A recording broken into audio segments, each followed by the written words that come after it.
warbaahinta dawladda maamusha ee Itoobiya waxa ay tabisay goordhow war la xiriiray ra'iisul wasaaraha dalkaasi Itoobiya Abiy Ahmed Cali oo xilka ra'iisul wasaarenimo si ku meel gaar ah ugu wareejiyay ku-xigeenkiisii ahna wasiirka arrimaha dibadda Damaka Makanon Xasan oo ka soo jeeda qowmiyadda Amxaarada.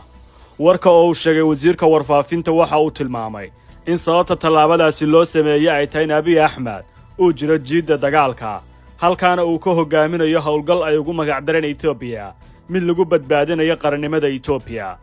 waxa wasiirka warfaafinta uu sheegay in tallaabada loo qaaday si loo badbaadiyo Itoobiya Abiy Ahmedna uu noqdo sargaalka ugu sarreeya ee hogaaminaya ciidanka militariga Itoobiya ee hadda ku howlan la dagaalanka TPLF. warka waa warbaahinta laga baahiyay waxa kale oo lagu sheegay in ra'iisul wasaare ku-xigeenka dalka ahna wasiirka arrimaha dibadda uu noqonayo ra'iisul wasaaraha ku meel gaarka ee ku simaya xafiiska inta howlgalka lagu jiro. Damaka Makanon Xasan waxa uu dhashay 1963 Sebtembar.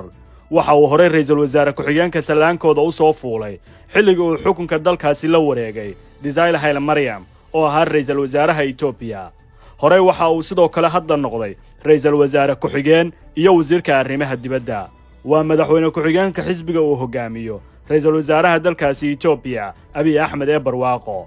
waxa uu hadda hogaamiyaa xisbiga ADB ee Amhara Democratic Party. hore waxa uu ahaa ku-xigeenka EPDRF xisbiga talada Itoobiya hayay ka hor 2018 ee soo doortay xubna uu ka mid yahay Abiy Ahmed si uu ra'iisul wasaaraha Itoobiya u noqdo.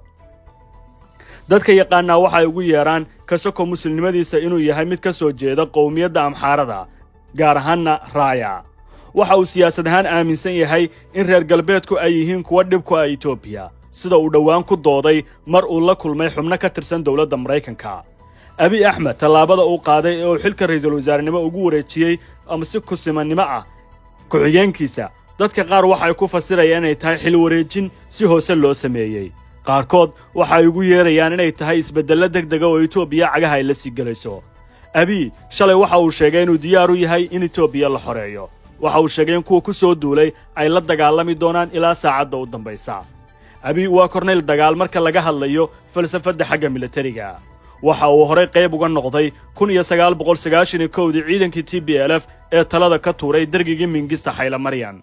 waxa uu sheegay oo kale dhawaan inuu xoogga saari doono sidii Itoobiya ay u noqon lahayd meel laga badbaadiyo waxa uu ugu yeeray cadawiyada kala duwan ee isu soo bahaysay sidii ay ula dagaalami lahaayeen.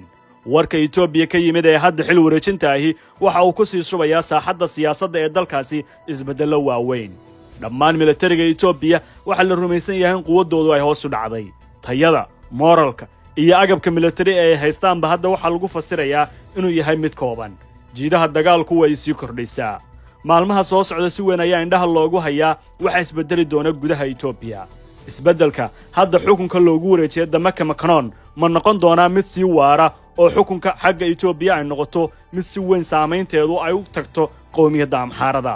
Amxaaradu si weyn ayay uga walwalsaneed una diidanayd waxa uu Abiy Ahmed wajahayo. shirkadda Somnet Export ee ku taal dalka India waxay ku soo dejinaysaa khamiisyada, shaararka iyo saraawiisha, kabaha, isberbaarka bajaajyada dawooyinka. Wuxuu faahfaahin kala xiriir nambarada shaashada kaaga muuqda.